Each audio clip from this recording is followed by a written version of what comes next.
Sanibonani, Dumelang Absheni. Hello and welcome to Tsa-sgela with Kgau.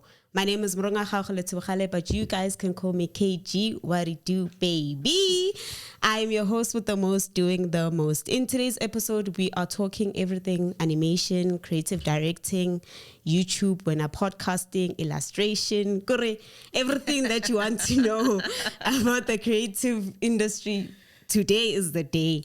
So we are joined by, I'm not going to say her name. I won't say it herself. But we are joined by a multifaceted creative expert with a proven track record in animation. She's an animation director, 2D animator, illustrator, podcaster, and lecturer. She has 6 years of industry experience bringing to the table. Her notable work includes 3 teaspoons of sugar, When It's Risky, and The Little Teaspoon of Sugar, and Rorisang and the Girls, guys. We can't forget that one. That one is the dominator. A dedicated mentor and has guided emerging talent through Kabelo Studios, virtually animation residency. So she's also recognized as a Male and Guardian 200 Young South African Award winner. You can't forget your achievements in 2021. And she's an inspiration to the young aspiring creatives who are coming. Hey, Wuningi guys, I want to hear when you work in my show through the bios. Here we are working. Hi. Wow, can we please just clap for that? Yes, that was awesome. Such a nice intro. Also, like the way you were just like, "Hi, this is my place. This is my thing. I'm the host." I love it. You must join us. Yeah, we are hosting. How are you? Beautiful. I'm good. I suppose I should tell the people my name. Yes, please tell them your name. Do I look into the camera? Do I look at you? Wherever you want to look, you tell us your name, where you come from, what you're doing, and whenever you summarize yourself. Who are you? I mean, you said it so nicely. She even mentioned the Male and Guardian thing. I totally forgot about that. Oh my gosh. You've been doing so many things that you even forgot what you were doing. To God be the glory. My name is Kabelo. I go by Kabelo on the internet, and my animation students call me Miss K. And I am the creative director and co-founder of Cablow Studios, which is my animation studio. And it will be 8 years old in February, which is crazy. And what else do I usually say? Oh, I'm the host of the Business of Animation podcast as well, which is, I'm sure we'll talk about at some point. But yeah, I'm so happy to be here. Thank you for inviting me. I'm going to talk about Rorisang, everything. Thank you for coming, actually. Thank you for coming. Yo, Aisha, today we're going to learn a lot, guys. Animation. If you guys haven't checked her work out, you'll find out today, and you'll check out her YouTube. Yo, it's a lot of things, but you guys will understand what's going on. So before we get into your story and all you do, we're going to just play a game, break the ice. Okay. And I'm just going to ask you like 14 questions. Oh, wow. Okay. These 14 questions are a bit of like getting to know about the animation industry and all that you do, right? Okay. So, and you as, being a youngie and, yeah. So just fun. Yeah, just chilled vibes, So the first question is, what is your favorite animated movie of all time and why is it your favorite? You can't ask an animator that. There are too many movies. Hey, we want to understand why animation of all these things. I mean, I don't know. I love storytelling and I don't know. I just have always loved drawing. But maybe my favorite movie... it will change, but my favorite movie today, as of this recording, is Mulan. The Disney movie. Yeah. I really love that movie. When I was younger, I'm not sure why I resonated with it so much, but now when I think about it, Mulan is not a princess. She's just a girl who's trying to help her dad. Not, you know that movie where she dresses up as a man, goes to war, so that her dad doesn't, because he'll die if he goes to war. So and she's very unconventional in the way that she solves problems, but her unconventionalness ends up saving China from being invaded. And I think now that I'm older, I think I resonated with this idea of just a girl who is unusual, and somehow she is able to do this great thing for her family, for her country, and everything. And also, just the animation is beautiful, the way it moves, and the music as well. And I'm sure when you were younger, you didn't really understand. No. We were just watching, guys, mesmerized. But Mulan, what talk about? That's nice. Thank you.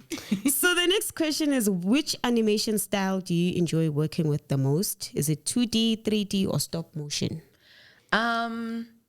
Actually, it's stop motion. Although stop motion is stress, but I love 2D, which is 2D, my main passion. Yeah. I draw, and so naturally, if you're a person who draws and you get interested in animation, 2D becomes the one that you gravitate towards. Okay. But I think I like stop motion because the reason why I got into animation was I always imagined that I could create my own characters and then turn them into dolls and tell the story. Ooh. So I think stop motion, because you feel, it's like you making your characters with dolls and telling a story. So I love stop motion, but 2D is where the heart is. Yeah. Okay, can you tell us about your first experience with animation? My first experience, like watching it or making it? Both. So I don't know what's the first animation movie I've watched. I think my mom says it's The Lion King at the cinema. Okay. But I don't know. Lion King came out in 1994, so maybe it was Lion King 2 at the cinema.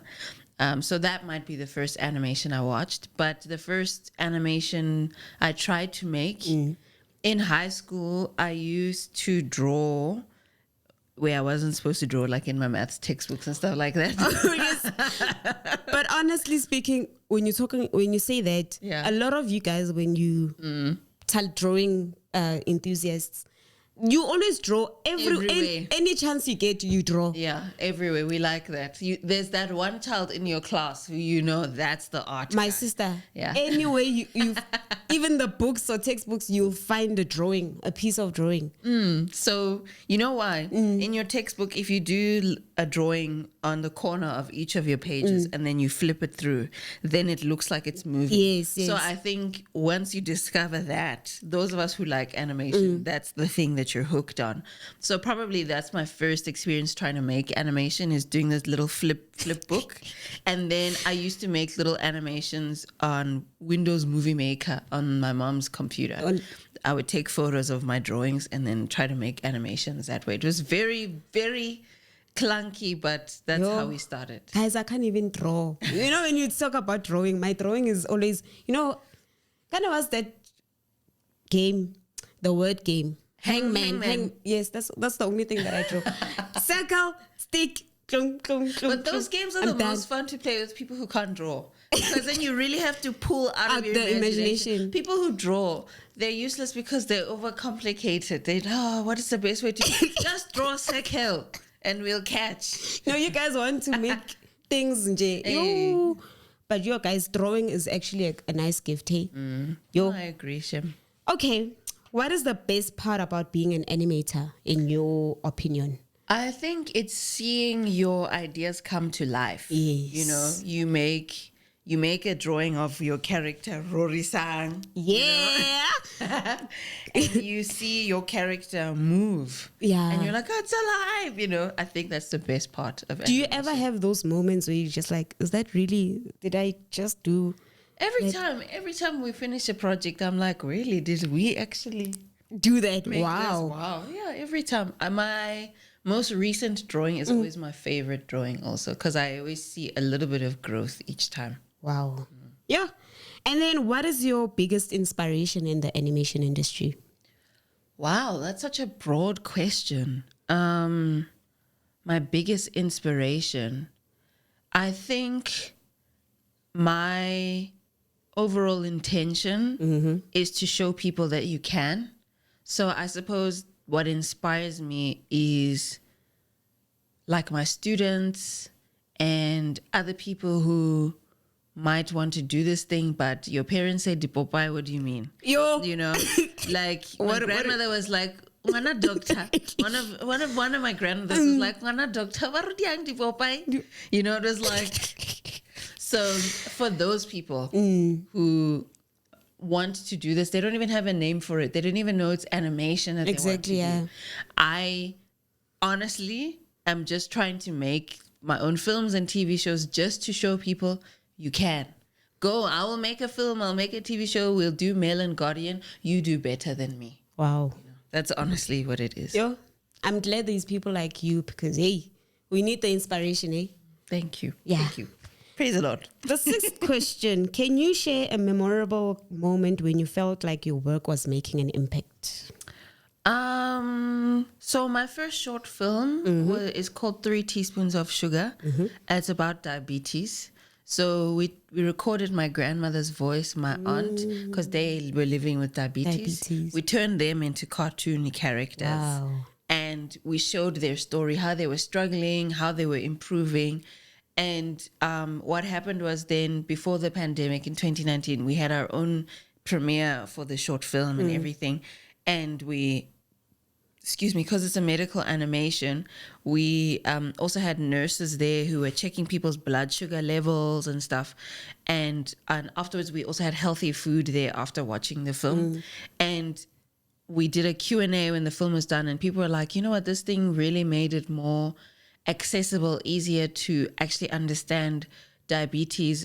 Sometimes on the comments on YouTube, because now the film is on YouTube, people will say my grandmother also has diabetes, and I relate so much to this film, and I feel like now I know how to better take care of them, things like that. So I think that was maybe the first time I saw our films actually having an impact, that people watched this animation, learned something about their health, exactly, and then we're like, okay, I need to do something about it, which I think is amazing, because now I was just trying to make cartoons.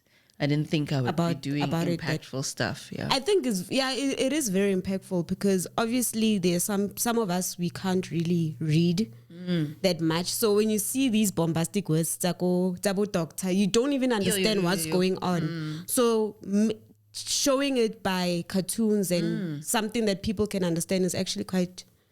It makes inspiration. It simple. It makes it also makes it easy to remember. Exactly. If I say to you the symptoms of diabetes is polyphagia, polyuria, polydipsia, what is that? Exactly. But if I show you a picture, it's eating a lot, drinking a lot, and going to the toilet a lot. True. You're gonna remember that. You'll remember. Yeah. Plus vele mom zanzi rata di accent. So already we don't want an accent that, I hope that accent, the cartoon. So no guys, this is really inspiring. How do you then stay inspired and motivated? How do I stay inspired and motivated? That's a good question. How do you keep yourself consistent? Because your YouTube is. Really? You have a lot of so many videos. I feel like I've been slow this year, but thank you. You really have so many. You was very consistent. Thank you. You're encouraging me. In terms of the content, like, everything inspires me. Okay. Like, low-key, I turn everyone into a story character. Tomorrow you'll be in one of our things. You never know. So, like, because people are really interesting to me. And people are really strange and really quirky and funny. So that inspires me for all kinds of story ideas. But in terms of, like, making content and putting it on the internet, I think I'm just a creative person. I'm sure you know the feeling. You just want to make something because that's how you express yourself and your opinions and your view. I just happen to be really interested in animation or the business of animation, or creating your own TV show like Rorisang and the Girls. That's where that comes from. Wow. But I mean, if I'm tired, then I'm tired. Then you don't do anything. I just take a break, we sit outside and enjoy the grass, and then come back and try again. Do you also have those moments, with regards to, I'll just make an example, with writing, right? They have this thing called writer's block. Do you also have that thing when you just get to the laptop or whatever, your tablet, and there's really nothing that, like, you can't, you're not inspired enough to create something, or, I mean, I think I have experienced some measure of that, but because I run a studio, I don't have the luxury of not being inspired. So I'll say with that short film, 3 Teaspoons of Sugar, there was a time I was like, I have no idea how I'm going to put the story together. All I know is that I need to make a short film about diabetes. How am I supposed to do that? And I was really not coming right. So I remember I left my desk. There's a swimming pool in the complex where I stay. So I went to the swimming pool and I just sat there for a while. And then I just started drawing some of the ideas I was imagining. I was like, I only have half of an idea. So then I started drawing. And as I started drawing, then the idea started flowing through. So I find that when I'm stuck, it's probably because I'm tired or I'm hungry or I'm overworked. And the best thing to do is actually just step away from the thing. True. Even if you have to come back tomorrow and try again. And then when you do try again, if you only have a small step of the direction you want to take, like you know, okay, let me just Google this thing. Yeah. Or you know what, I imagine this scene. This scene is clear to me. Work on that thing because oftentimes the idea becomes clearer as you work on it. I mean, I don't know if your listeners are Christian or not. I am. But is it Abraham? Yeah. God was like, I'll just show you a land where you need to go. Is it Abraham or is it Jacob who had to leave his household? Sorry about that. But there's a character who had to leave his home. And God was like, I'll just show you. I'll just show you where you have to go. And so you only have half of an idea. You don't know where is the promised land. Exactly, you know, so it's kind of that concept, you know. So number 8 is, what do you think is the most exciting trend in animation? Yes. To be honest, so right now, insider scoop. Yeah. The animation industry in the US is on fire. And I don't mean in a good way. In a good way, yeah. They've really been struggling to keep people employed. People have been striking.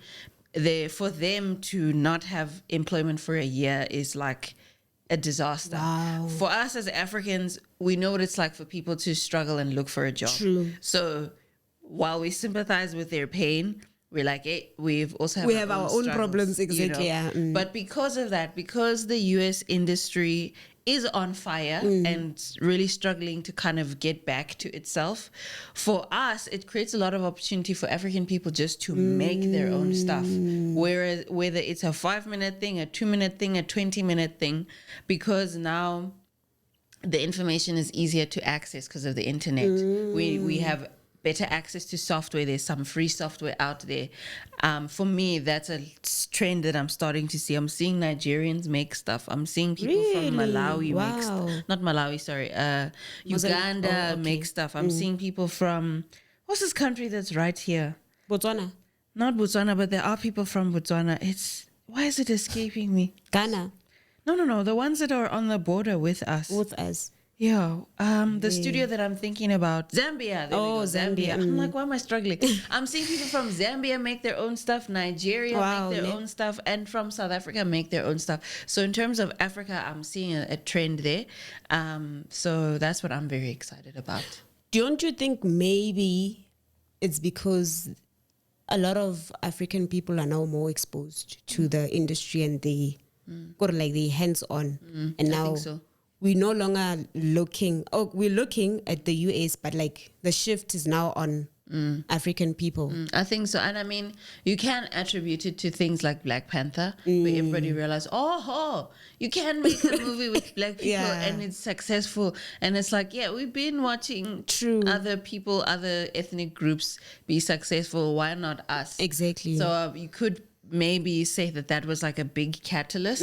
But yes, I do think it's because like now here you are making a podcast in South Africa and doing the things. We have access to things now. True. And so it makes it easier for us to say, actually, maybe I can do this thing. Yeah. So what is the most significant risk that you've actually taken in your animation career? Wow. These are such a great question. The most significant risk. There was a time when we were pitching Rorisang and the girls. Guys, you better get that coloring book. When you're stressed. color in. Color in. Rorisang and the girls. Coloring in. I'm still 12 years old on the inside. Good. You don't even need to be a very young person. You just need to know. You know what? I need my coloring book now. Yeah. So Rorisang and the Girls is a TV show concept that we are developing at Cablo Studios. It's about this girl Rorisang. She loves K-pop, Korean pop music, and because of how big it is, she wants to make her own Afro pop band. So pop music from the African continent, which can be anything, amapiano, house, we know these things. And she's trying to make this band with her group of best friends at their conservative all-girls high school. And the villain of the show is the vibe killer. At a point, that's why I'm telling you, this is the vibe killer. And they call her that because they can't pronounce her name. But she's the choir mistress. She's very traditional. So they have to prove her wrong, that their band, their music is valid. They're teenagers also, so they want to be famous. So that's Rorisang and the Girls. We imagined it as this 26-episode TV show, 22 minutes long, comedy, musical, coming of age, all the teen growing up shenanigans, all of that. And we got into this program. Program is the best word to describe it, called Stories by Women, which allowed us to travel to France to this festival called Annecy, which is like the biggest animation festival in the world. And the people who were mentoring us there had worked on like Cartoon Network TV shows. They were like legitimate people. And the whole thing was sponsored by Disney Animation. Wow. So it was very big for us. And we got there and we had an opportunity to really learn how to package the concept so that it's actually a sellable TV show, not just a fun, cool concept, but somebody would want to pay for those 26 episodes. And through that experience, we found some potential people who actually wanted to buy the show. Wow. Or who wanted to work with us to find buyers for the show as well. And at first, I was like, it's fine, maybe I can sell Rorisang, and then for the sake of it being on some big name program, and then maybe I'll make another concept. And as me and my mom were going through talking with these people, and they weren't really providing us with confidence, and they really wanted to take like 80% ownership, which is amazing, because usually they try to take 95% and leave you with like 4%, 5%. But as we were talking to them, they really weren't inspiring us. They really weren't giving us the confidence. And as we were thinking about all we want to do with Rorisang, we decided, no, we're not going to take the deal. We're going to make Rorisang ourselves. Because sometimes like you pitch, and I've pitched to these big people. Like this opportunity got us to pitch in front of Disney executives who buy shows. And I've also in another situation pitched to people at Netflix as well, which is really cool. But what was my point? Those people are usually very excited about these African concepts. It's so fresh, la la la. But then because you are new to the industry, because the American film animation industry is 101 years old. Disney was started in 1923. Wow. And that's a long time. Exactly. The South African industry is at best like 25 years old. We're still starting. Exactly. And it's only been the last 10, 15 years where it's been picking up. So they're excited. They think the concepts are fresh, but they don't have the confidence to trust that if they invest in the project, we'll be able to execute, one, and two, they will be able to get a return on their investment. So because of that, then they want to own 95%, which I get it. They're paying for it. Yeah, they're paying for it. But I'm like, if somebody wants to own 95% of my thing, what's going to happen to you? Not even that. Yes, what's going to happen to me, but not even that. If you want to own 95% of my thing, it means my thing is valuable. It's very, exactly, So I need to do the hard work of mining the value out of that thing. True. So after we decided not to take the deal, we were like, okay, let's try and do Rorisang things. That's why she has her own comic online. She's got 1,200 subscribers who read it, 6,000 views, so it's slowly growing. And she has her own social media pages. She posts like she's a real person, even though she's a cartoon character. And we sell all kinds of merchandise and stuff when we go to events. And it's really, really slowly starting to pick up. So it's a huge risk, because you do something like that, it tends to catapult somebody's career. But I want to be in a situation where when we go to events and conferences, in the same way that somebody has like a speaking slot and we're excited, oh, it's so-and-so from Disney, it's so-and-so from Netflix, and we're excited. We don't know who that person is, Mara. We see Disney and Netflix. So then we're like, okay, I'm going to go to this talk. I want to get to a place where you see Cabblowstudios and you're like, oh, I know these guys. Yeah. I need to go to the talk. I see myself on the same level as those people, even though I'm building, so. Do it yourself, they say. Exactly. So that's a big risk, eh? It is, but I think obviously it's yielding fruit in all honesty. Like, we're slowly growing the audience, and every time I talk about Rorisang, there's one more subscriber, one more follower, one more reader, one more person who buys a coloring book. So I'm very excited. Yeah. This is nice. At least you can put your own music and all those things without feeling the pressure of having to, adapt to the US. Exactly. And they like your concept, but they will always want to adapt it for what they feel works for their audience. Yeah. You know what I mean? Can we change the name? Like, some of the characters in here, I gave them names that are on purpose hard to say. Gariso, Kakero, which are not even the hardest names that we have. I was on purpose. You will learn, you'll learn how to say that. Yes. You will learn. Kgau. Exactly. Thank you. So what advice would you give to your students or people looking into innovation and, the animation industry?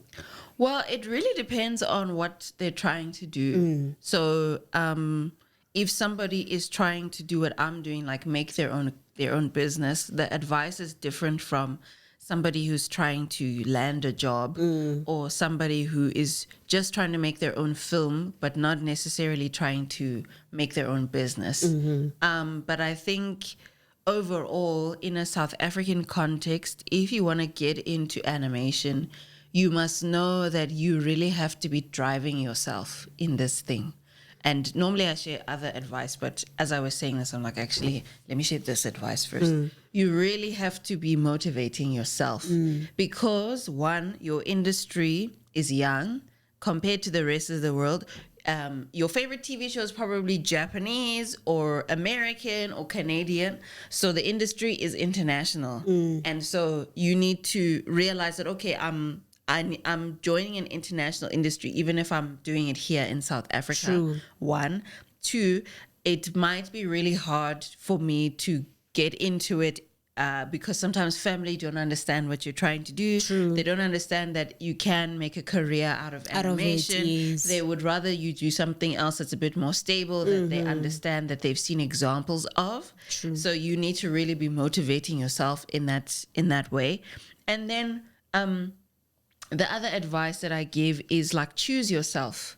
So what I mean by that is, when I was in fourth year, I did a honors in Animation. Yeah, in animation. So it's called Bachelor of Arts in Motion Picture Media. Oh, yeah. So I majored in screenwriting, so writing scripts, and animation directing.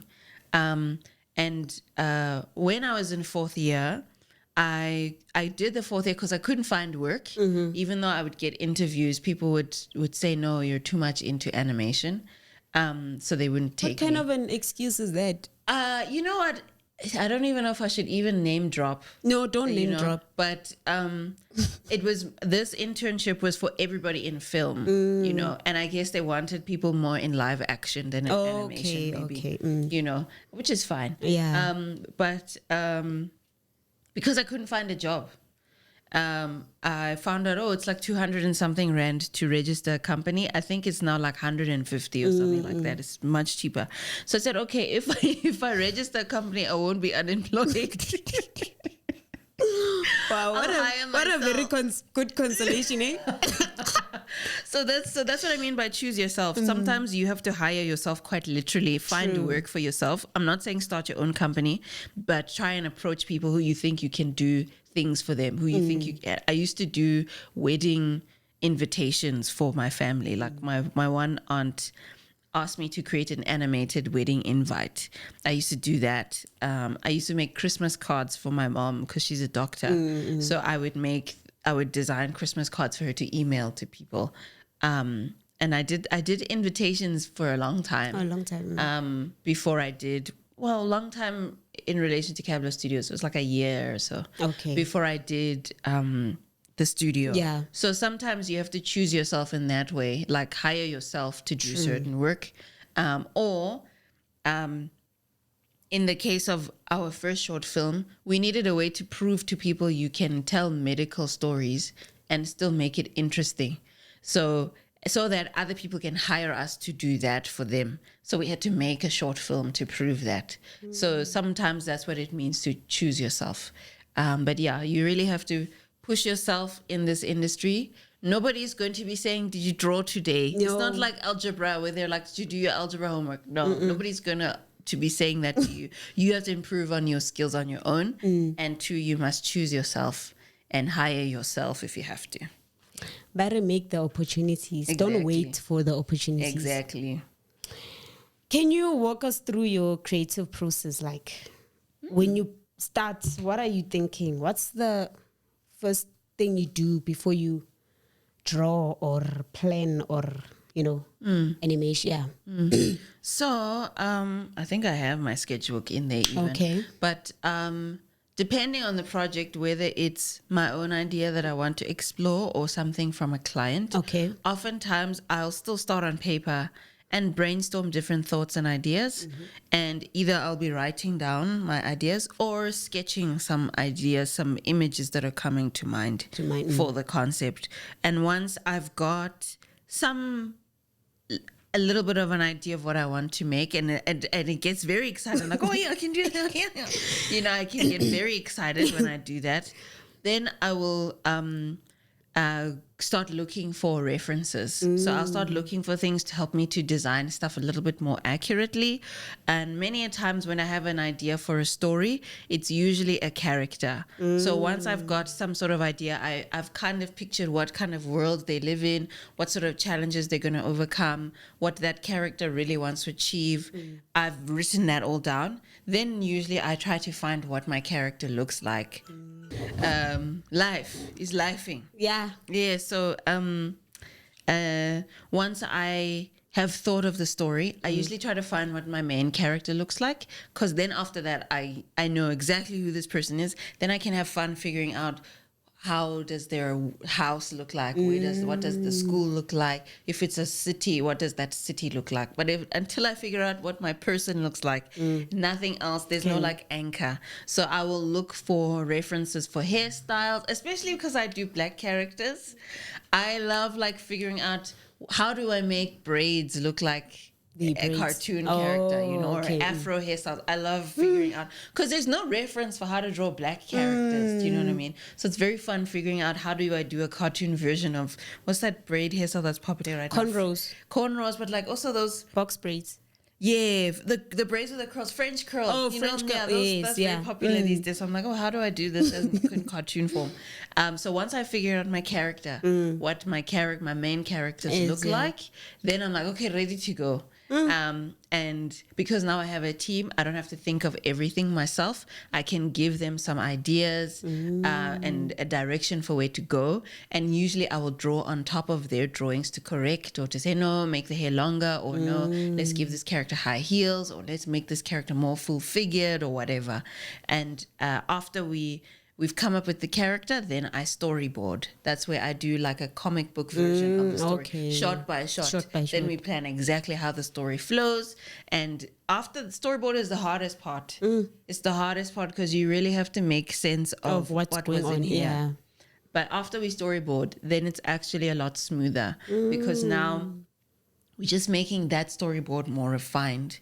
We design our background. So like if Rorisang goes to a school, then we design the school, and then we design the props and things. So if Rorisang has a microphone, we design Rorisang's microphone or something. And then we then have to make it move. And then we, frame by frame, one drawing at a time, we make Rorisang move. And then we color Rorisang, one drawing at a time, frame by frame.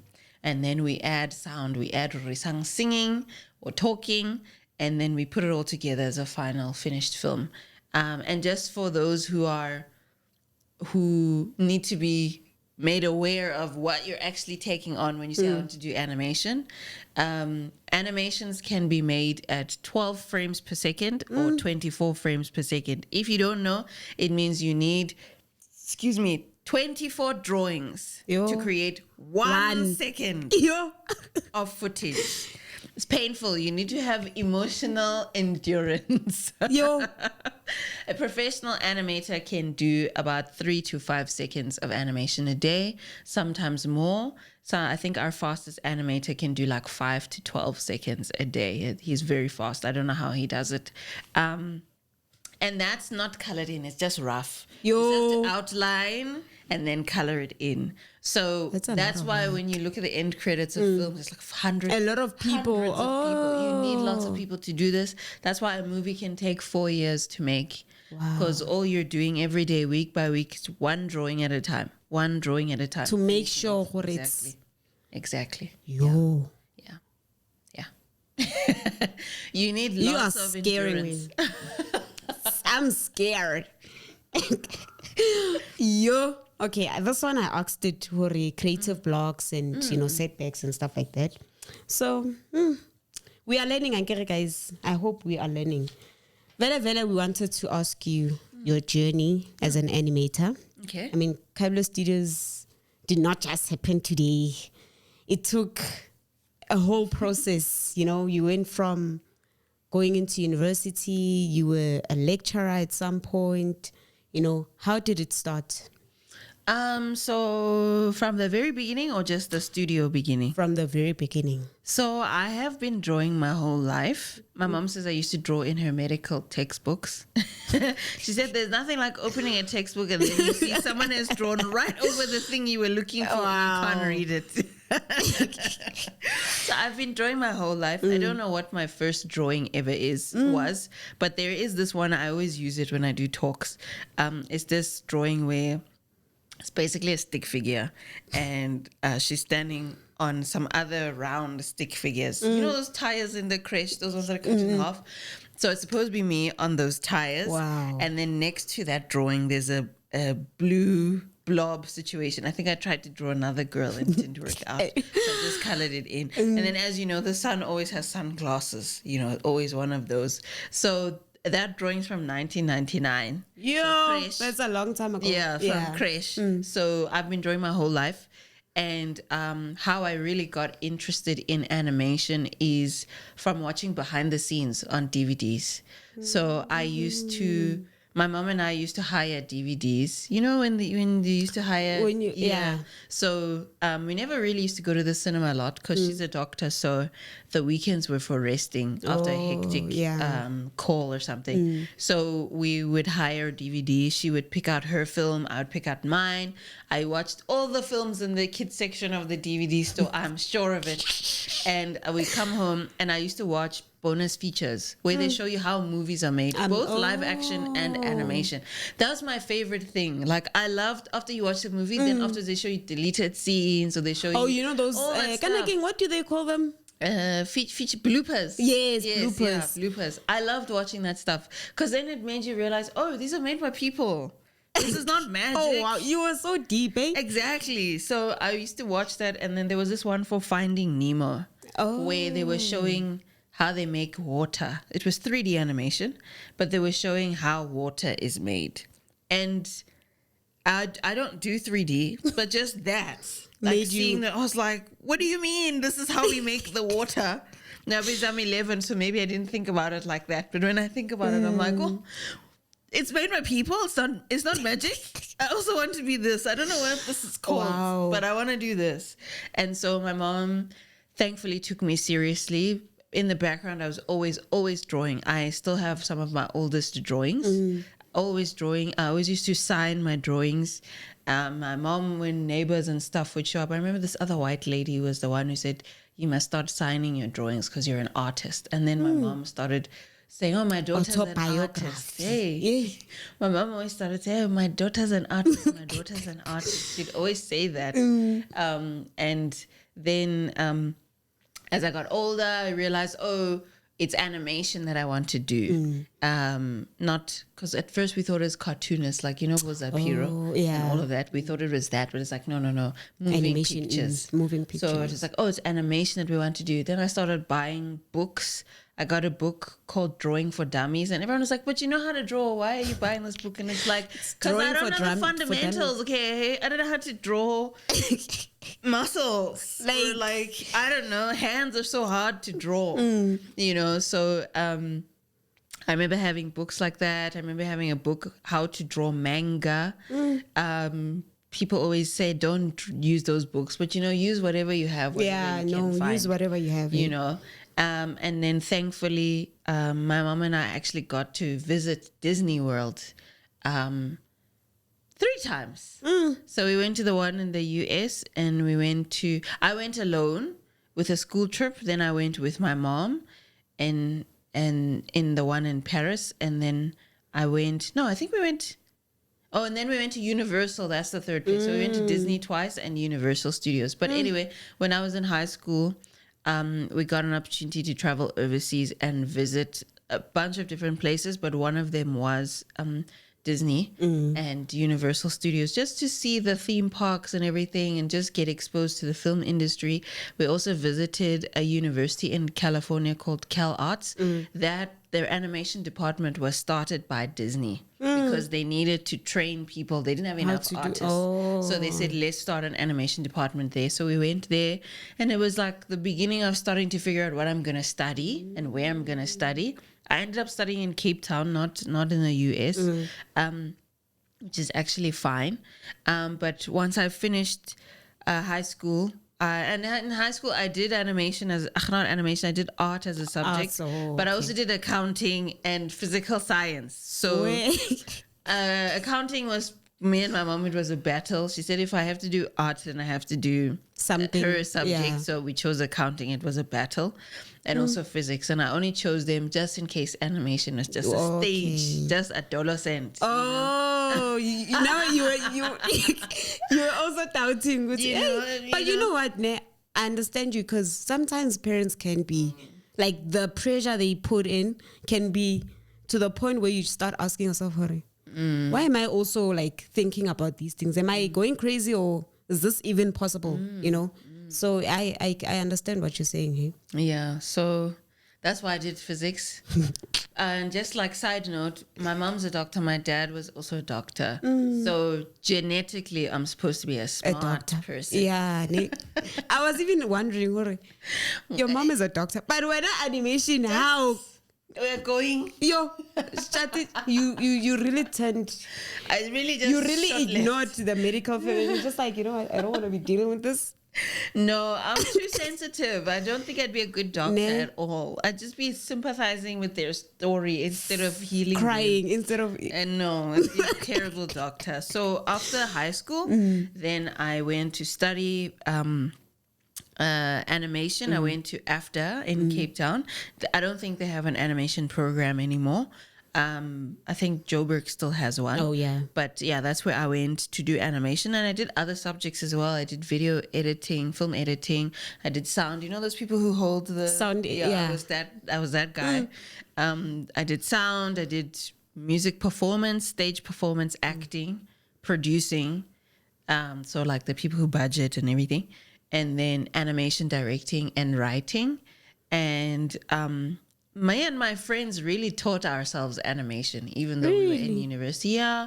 Unfortunately, my lecturer was not the strongest teacher. And I actually don't fault him. Like, teaching is another skill on top of animating. True. It's two different skills. So just because you know how to do it doesn't mean you know how to transfer the skill. So I can't really fault him. But me and my friends, when we were in first year, there were maybe like 12 animators or something. When we were in third year, it was just the three of us. I was the 2D person. And then my other classmate, Megan, was the 3D person. And then Maps Mapotle, she was the stop motion girl. So we were just teaching ourselves, honestly. We really were. The benefit of the school was that we had access to equipment and we had access to the other departments. So we could still learn about other aspects of film. Screenwriting and stuff. So when I finished third year, in Cape Town, I came home to do honors, and I was debating, do I try and work or whatever? Do I study overseas? So I did an honors in case I want to study overseas. Because the overseas program said you need a 4-year degree. Oh, you need an so honors. I was like, let me do an honors. But during the honors, I had my first job working as an intern with the National Film and Video Foundation. So I was an intern with a small company. It was just me and the owner of the company there. And I was an animation intern. And then I was doing 4th year. I was the only person in the animation department doing 4th year. And they hadn't had an animator in maybe almost 10 years. So basically, I was telling them what I want to learn. And I remember me and my mom, we went to the head of the department at the beginning of the school year, and we said, these are the things that my daughter wants to learn. And I really said, I want to learn about the business of animation. I want to learn, I really want to get prepared for the industry. I want to have some sort of like exchange program, because the school had relationships with other schools overseas. I didn't do an exchange program with the school. My mom and I just found a program in France. The school's called Gobelins, l'École de l'Image. Gobelins, the School of Image, where my lecturers were like actual animators. Like one of them worked on Tarzan. Wow. The 1999 one. He's crazy. And Avatar, the one with blue people. Yeah. One of the lecturers worked on, they have those robots in Avatar. Anyway. Oh, yeah. It was just like surreal. I was like, oh, you guys actually made the movies from my childhood? It was very surreal. But after I went through that program, and I'm in 4th year at the same time I'm overseas, at the same time I'm an intern. It was the most stressful year of my life.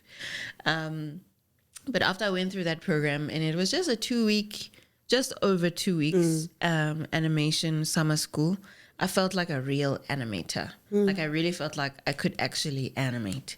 Then I came back to South Africa, finished 4th year, and in 2017, when I couldn't find a job, then I registered Cablo Studios as a company, and I had my mom join. So she owns, she's also a co-founder. She owns part of the company, and it was like very slow at the beginning. Really, it was like, I remember my one grandfather was like, "Kgau, like how much did you make?" And I said, "I just made 1,000 because I made an invitation for someone. I said, I just made 1,000 and 1,000 just quit." Basically, that's what he said. Wow. Now he's the one who tells people, "Oh, my granddaughter does animation. My granddaughter, this is what she does." My parents are weird, ne? So weird. They're so weird. First time, they will refuse. But when they see it happening, they just like... Yeah, you need to really give them evidence that this thing is actually going to sustain your life. All they care about is making sure your life is sustained. Yeah. Even if they might say it in not the nicest way, that's actually what they care about. Need to, like, when you want something, you need to be strong and really, really passionate about it, and make sure, you are here, you debate with them. Yeah, I think for me, what was such a support was my mom bought into the idea when I was young. She did say, if this thing doesn't make, my first client, she was like, if this thing doesn't make 30,000, I'm taking you to medical school. And eventually when I got my first client, that's how much I charged them. I forgot she had said that until we actually charged them that, And then by then I think I had one intern as well at the same time. So we were growing, Bit by bit. But she was like, if this animation thing doesn't work out, I'm taking you to medical school. So she also had her moments. It was just that, be serious and actually work this thing through. Yeah. So up till now, since 2017, the only time I ever had a job was I used to be a full-time lecturer at City Varsity in Braamfontein. And that was also hectic. I was trying to start the business, and during my lunch breaks, I would go and pitch to new clients to try and get business, and then come back. And then in the evening, I was working part-time coloring in for a TV show called Primal on Adult Swim, made by the creator of Dexter's Lab. I don't know if you remember that cartoon. I was working part-time as a colorist on that. I think I only colored in 2 or 3 episodes of that series. But yeah, so I was lecturing during the day and then doing pitching during lunch hour and then coloring. It really sounds like the pursuit of happiness. Then coloring at night. You were very busy. Hey, and then on the weekends I was doing private lessons, teaching. I had a student who was 11 years old, teaching her animation. Wow. And she was the daughter of my optometrist, the lady who did my glasses. That was my life. I think I had like 4 jobs or something when I started. You mentioned that your lecturer wasn't somewhat strong with teaching and stuff. How did you maneuver around having to teach someone else like the skill of drawing and stuff like that? I honestly think it was because I saw how my lecturer did it. Okay. And so then I saw that's how not to do it. So this is how I think we should do it. But it's not like I went in with this like confidence. I usually only had like half of an idea. That's where that concept comes from. I usually only had half of an idea of how I wanted to teach a certain concept. But because my lecturer didn't do what I wanted to do, I was like, let me be what I didn't have. You can always be what you didn't have, you know? And like I never walked into a class and my lecturer said, this is the definition of animation. Okay. So I wanted to give that to my students. I had to really think and say, okay, what even is animation? Animation is, and this is the definition that I've written, and it's mine, you can borrow it. Paraphrase. Yeah, animation is the technique of creating the illusion of movement through successive drawings, photographs, or computer-generated imagery. So what we actually do as animators, we don't actually make film. We make the illusion of film. Movement. That's actually what we do. And we do it like what you said, either 2D with drawings, 3D with computer puppets, or stop motion, physical objects that you take a photo of. So because my lecturer didn't teach us that well, I always thought about how would I have wanted to learn this thing, and then I would be like, okay, this is how I want to teach it. But also, even though my lecturer didn't teach me, I still had other resources. So there were YouTube videos I used to always watch. I always used to watch how other artists would draw and illustrate on their YouTube channel. And so then I learned that, okay, the way to teach animation is you must define the thing. Like tell people, what is this concept of this thing that we're learning, and then break it down and then give examples. After that, they must go and try and do it. Then that's how I learned, okay. And with each class, I would grow in confidence teaching my students. And I really felt like we created a strong group of students when I was there teaching them. And I met with them recently at an event in September. And they're working. Wow. And I was like, that's all I care about. I don't care about anything. As long as someone is doing something about it. Like they're working. And I was like, oh, this makes me so happy. Like well done. You know, they didn't just stay pipe dream. Yeah, like actually working. So I'm just so proud of my students. Whether they're making their own projects or they found employment somewhere, I'm so proud of them. You know, that it's like, okay, goal achieved. Yeah. Yeah. And you also mentioned, I think I forgot the question, but you also mentioned, like, kind of making a ring. I want to know. See, now she removed me from, I'm still there on the students. The train will and, come. you know, you mentioned that, wait, let me get in the move.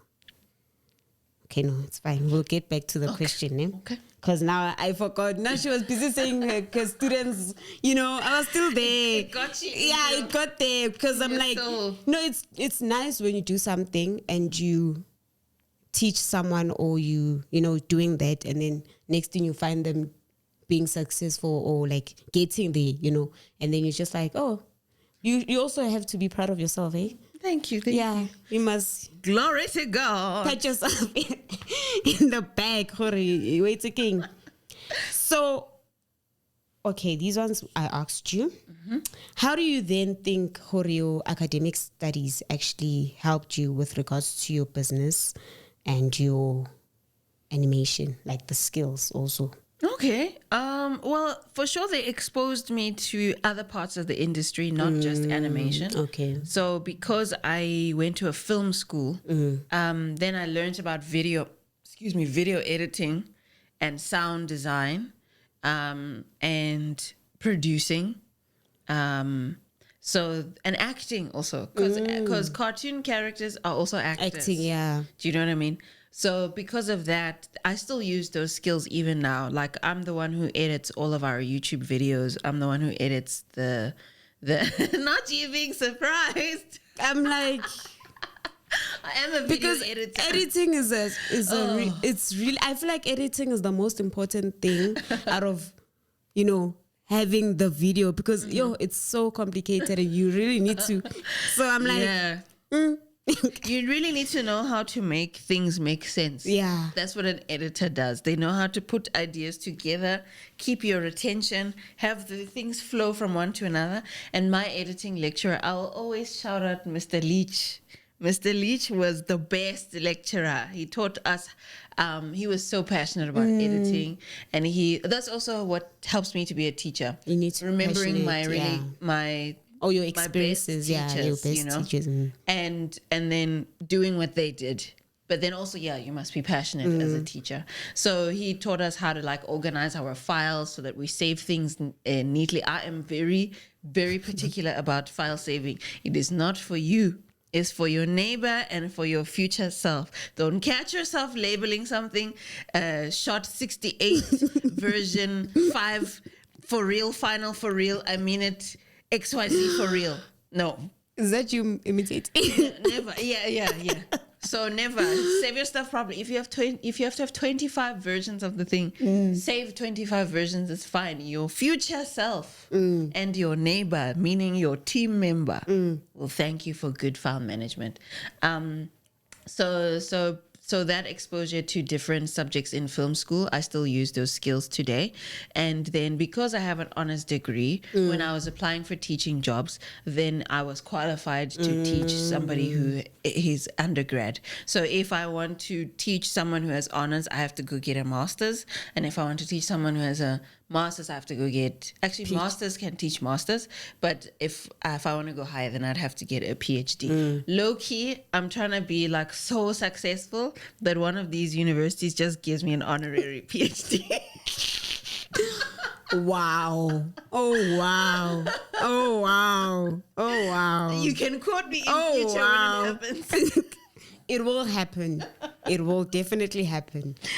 It will definitely happen. Thank you. Amen. And you're already successful. You know that. Thank you. Thank you so much. Yeah. Thank you. So what kind of challenges did you actually face during your studies, apart from the I think the fact that our lecturer wasn't the strongest, so we had to find other resources to teach us. Yeah. Maybe that was one of the challenges. And then maybe a personal challenge. When I was in university, I got kidnapped. Yes, I know I'm just saying it casually. You can go through the 7 stages of grief. So I got into a taxi by myself. In the morning, I got into a taxi by myself and it was fine. So in the afternoon, I did the same thing thinking, it's fine. You're fine. I regret. But I got into a taxi. It kind of veered off the road. I was mugged. It was very dramatic. They took my laptop with all my assignments. That's the worst thing you can do to a student. Oh my gosh! They took my laptop. They took my phone. They asked for my PIN. They withdrew whatever allowance I had. Just, it was bad. And then they were luckily somewhere. And then a homeless guy, praise the Lord, found me and said, "Are you okay? Did anything happen?" I said, "No, I'm fine. They just took my stuff, but they didn't rape me. I'm okay. Sorry, trigger warning." And then we walked to the police station together with the homeless man. You know, sometimes it will be the people that society casts aside that actually help you. Yes. So always treat people like they're valuable, even if their social status doesn't say that they're valuable. Because people are people. That's who helped me, you know. And then eventually I called my mom from the police station and I said what happened. And she cried. She was actually in front of a patient, and she cried. Then after that, I was a pedestrian. I was like, you will never catch me In a taxi. Oh, and there was no Uber at that time. This is why I don't play with Joburg. I'm gonna Joburg out. Don't play. Do not take me there alone. I'm sorry. You can call me snobbish or anything. It's fine. Honestly, I can take it. I don't want to play games there. No ways. After that, I was like, I'm a pedestrian. 2 series. You'll catch me. How about that? In a verpa. Yeah, so that was very tough, but it actually led to one of my best short films that I made as a student. Wow. Because I turned that experience into a movie. That's what I do. I just turn real world experiences into films. And then it won whatever it won, best whatever, student film, whatever. Thank you, thanks. I'm sure it's somewhere on the YouTube channel. If you scroll all the way to the bottom. It's there, guys. See it. You just need to watch. You just need to watch. So maybe that was a personal challenge that kind of, but God is good. My laptop was taken, but in my pocket, I had a memory stick where I had saved my assignments. You have to start again. Imagine going to the lecture and telling them how you were mugged and not that. And some lectures, they don't even want to hear it. You'll just be like, my sister, just make a plan. Just make a plan. Thankfully, my lecturer was understanding. I skipped school. Like on the Friday, I think I missed school. And I think on the Monday, I missed school. But then after that, I was like, okay, let's rejoin reality. But my assignment, I don't know why I decided to back up my files on my memory stick, but I'm so glad because I had a bunch of essays that were due and my film and everything. Oh my gosh. So praise the Lord that, that at was least something was saved. That time it's the trauma. It's oh my gosh. Yeah. And you need to just get yourself out of that experience and start, Exactly. How do you then begin to start this assignment? And I'm sure you worked on it. Exactly. Now you're so, oh my gosh, it's start all over again. Oh my gosh, I'm so thankful. I cannot. That was my schooling. So we didn't have exams. We just had essays and essays, and then your film was your exam. So, just when you have to start all over again, 2,000 words, 3,000 words. Anyway, but I'm very thankful. So that was the biggest challenge. Just my lecturer, we had to teach ourselves. But I think that's also a lesson because you were able to turn that experience of your lecturer into, how you move and how you teach others. And, sometimes the worst experiences actually turn out to be something that you can use in the future. It builds your character. Yeah, and it builds how you also, navigate through the industry. So, I mean, but they must keep up. Imagine you are failing and you already, this lecture is the problem. But then when you get there, you're just like, I don't understand. But at least, you are here now. So those days are done for now. I'm sure I do joke. I'm like, I should be a doctor. My mom is a doctor, so I always joke like if I want a title and to be a doctor of animation, I have to go to school. But remember what I said about honorary doctorate? That one is coming for sure. So what then inspired you to actually start Cablo Studios? It's because I couldn't find employment. I always knew I was going to start my own animation studio, but I thought I'll work somewhere 15 years.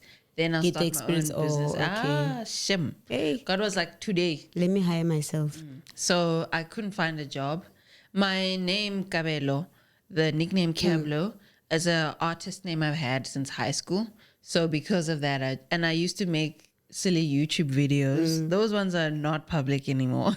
Why do you must put them?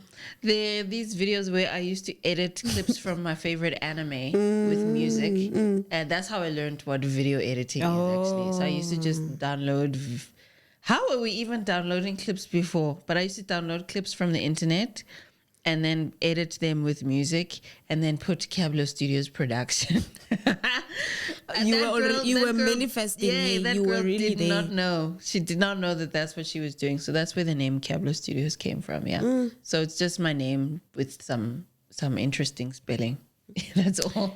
So if I wanted to start a studio and just say KG Studios, what am I looking at? Like, what advice or tips do I need to have just to start the studio? Well, you need to know what it is that you are trying to make and who it's for. So the advice I always give about starting a business is businesses are created to solve problems. And it's supposed to be a value exchange. I solve a problem for a customer, they pay me. We are exchanging value. They're happy to pay me because I've solved their problem the best way. Yeah. So it's supposed to be mutually beneficial. So when you start a studio, you can start, maybe you don't know what problem you're solving yet, but you can look and say, okay, I have these skills. I know how to draw. Like that's my main skill. I know I can do video editing. I can do podcasts. I've done moderating. I can teach. But actually the skill I have is drawing. Yeah. That's actually the skill. What problems can I solve with my drawing ability? What are the things that people are frustrated by that I can actually solve with my ability to draw? And then from there, as you build your studio, then you bring in team members to sort of carry out your the tasks, so that you're not the only one doing everything. Like my mom is my partner in the business. She does business development. So she also does a lot of the business admin. So when we have to like file for PAYE, income tax, and UIF, unemployment fund, and paying VAT. Yes. She's the one who's working with the accountants, making sure that we're calculating the right numbers, we pay SARS on time, all of these things. Or if SARS owes us, then they refund us, whatever it might be. She's the one who is entering us into all sorts of competitions. Some of them have prize money, some of them are just so that you have an accolade, some of them have mentorship attached. She's the one who, when we were trying to get clients, she's emailing them, approaching them, and then I go and I make the pitch deck for us to actually approach the clients. Sometimes I bring a client or two because I like things and I end up bringing a client, but most of the time that's what she's doing. So if you are trying to do that, start your own studio, start with that. What problem can I solve with my skills and abilities? And then do the simplest version of that thing. And as you keep doing it, you'll get better. You'll get your interns. You'll get better equipment. You'll have a physical space if you need a physical space. You'll hire a team, all of those things. But solve problems, that's all businesses do. That's all the people who make cereal do. They're solving a problem. The people who do your hair, they're solving a problem. The people who make cars, they're just solving problems. That's all that we do. Basically, know your why. Exactly. Unfortunately, time, guys. Yo, and I had so many questions. I was going to ask about YouTube, the podcasting. Maybe you should get into video podcasting. Ne? Okay. And then while you are doing your... Must give you advice. You draw for us in the background. Do you know that people actually do enjoy like artisting and stuff on YouTube? Drawing and then talking as you draw. Well. So basically you doing voiceovers and you talking the same way we're hearing you on the Spotify. Okay. And then you drawing just a picture, okay, the ocean. You're done. You know, I mean. Okay. Okay. So guys, thank you for coming. Of course. I'm sure I need to share my handles and things for people to follow. Yes. Please, guys, if you have questions, you can say them in the comment section. But please, please, please check her out on her social media platforms. She has a YouTube channel. She has a podcast, Business of Animation podcast. Animation podcast. She has, everything. Please, social media pages. Let me plug. Time for plugging. So on Instagram, I am Kabelo, CABBLOW, and the studio is Cablow Studios, and the podcast is cablow.podcast. So if you just type Kabelo, wherever you are on the internet, you will find me, except Twitter. I don't use that thing. And then for Rorisang and the girls, if you want to just learn more about the story, the project, you can follow Rorisang's Instagram and TikTok. It's Rorisang with 3 A's because Rorisang loves to sing. And I'm sure I'll catch you somewhere on the internet. But yeah, that's me. But we'll also put all your social media things in the description box. So if you can't type or search, you'll find the link and then they'll get you very access. Open door. How we can't do everything for you, But if you want to be featured on the podcast, you can send an email to thought-sgela1@gmail.com. And also, we're forgetting the coloring books, Pela. Yeah, sorry. You can buy the Rorisang and the Girls Music Dreams coloring book. Sorry, this one is mine that I've been drawing. So don't mind that it's lived in. But you can get this from the Kabelo Studios website. Just go to cabblowstudios.com/Rorisang and you can get the Rorisang coloring book. And I have another children's book that I did. It's called Amara Goes to the Olympics. This one was written by Lady Zamar, the singer, and then we illustrated it. And usually you can also find this on our website, but you can also find it at like exclusive books or wherever there are bookstores, bargain books, something like that. So, but yeah, Rorisang and the girls. Yeah, how to get depression. Wakalarisha, guys. I want solve the problem. So we'll see you guys in the next episode. Bye.